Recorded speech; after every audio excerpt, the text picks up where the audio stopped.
Hey, bertemu lagi denganku di materi yang baru. Apa materi kita saat ini? Materi kita saat ini adalah mengenal memori.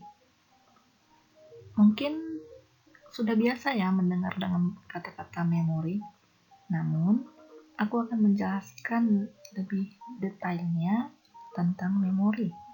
Mari belajar bersamaku. Memori? What is? Apa itu memori? Merupakan sebuah istilah genetik bagi tempat penyimpanan data dalam komputer.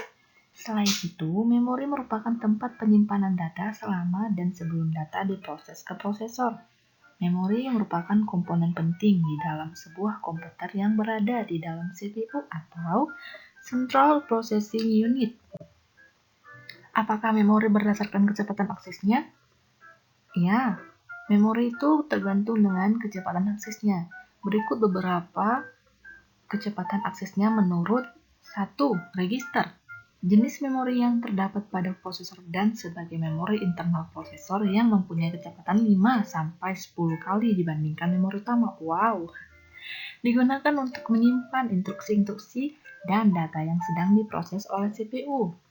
Jadi, pada register ini dia mempunyai kecepatan 5-10 kali dan digunakan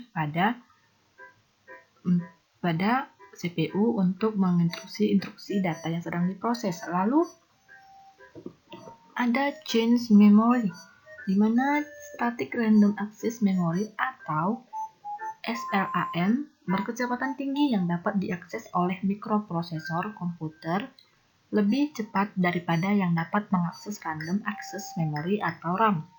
Change memory ini terdiri dari dua macam, yaitu change memory yang terdapat pada internal prosesor. Nah, pada jenis ini memiliki kecepatan aksesnya sangat tinggi loh, dan harganya sangat mahal.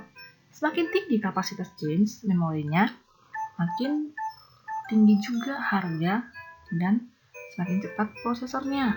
Lalu ada yang kedua, yaitu change memory yang terdapat di luar internal prosesor, berada pada motherboard. Jenis ini memiliki akses sangat tinggi loh, meskipun tidak secepat change memory jenis yang ada pada internal prosesornya. Semakin besar kapasitas, maka semakin mahal dan cepat juga loh. Bisa dilihat dari motherboard dengan aneka ragam kapasitas change memory, yaitu 256 KB, ada 512 KB, ada 1 MB, 2 MB, dan lain-lain. Lalu yang ketiga, ada main memory, di mana memori atau penyimpanan data utama pada komputer. Terdapat dua jenis, yaitu RAM atau Random Access Memory, di mana isinya dapat diakses dalam waktu yang tepat, tidak memperdulikan letak data tersebut dalam memori. RAM biasanya digunakan untuk menyimpan primer atau memori utama dalam komputer untuk digunakan dan mengubah informasi secara aktif. RAM memiliki beberapa tipe, antara lain SRAM atau Static RAM, NVRAM atau Non-Volatile RAM, dan ada Dynamic RAM atau EDO RAM atau Extended Date Out RAM, dan SDRAM atau Synchronous RAM. Lalu ada ROM.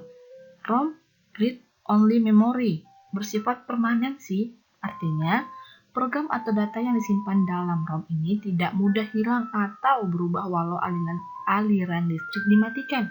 Jadi, jika teman-teman menyimpan suatu file pada saat mati listrik, tenang saja. Data file teman-teman tidak akan hilang jika disimpan pada ROM.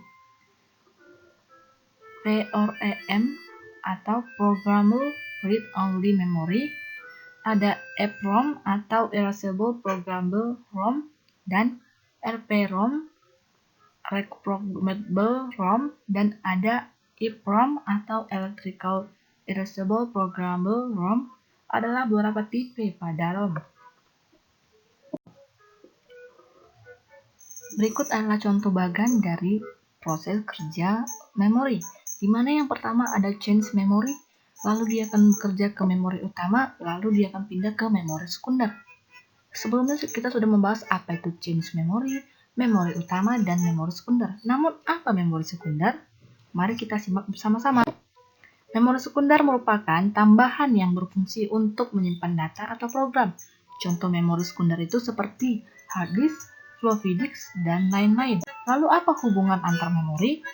Di antaranya ada hubungan harga, di mana semakin ke bawah maka harganya semakin murah. Jadi tergantung sih. Kalau dia harganya murah berarti bitnya juga rendah. Jadi atau harga dihitung berdasarkan rupiah per bit data yang disimpan. Lalu ada hubungan kapasitas, di mana semakin ke atas maka umumnya kapasitasnya semakin besar. Semakin mahal harganya, kapasitasnya juga semakin besar. Lalu ada hubungan frekuensi pengaksesan, di mana semakin ke atas maka semakin tinggi frekuensi pengaksesannya. Semakin besar di frekuensinya berarti aksesnya juga makin tinggi. Lalu apakah ada satuan penyimpanan data? Tentu ada. Di mana data disimpan dalam bentuk bit-bit bilangan biner atau 1 bit sama dengan 1 digit biner.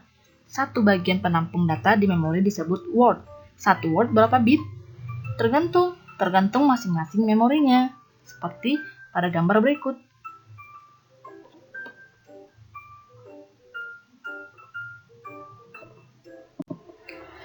Baiklah, materi kita telah selesai. Jika teman-teman kurang memahami materinya, silakan bertanya pada kolom komentar. Kurang dan lebihnya saya minta maaf. Jika tutur kata saya salah, mohon dimaafkan. Sampai jumpa di materi selanjutnya. Dan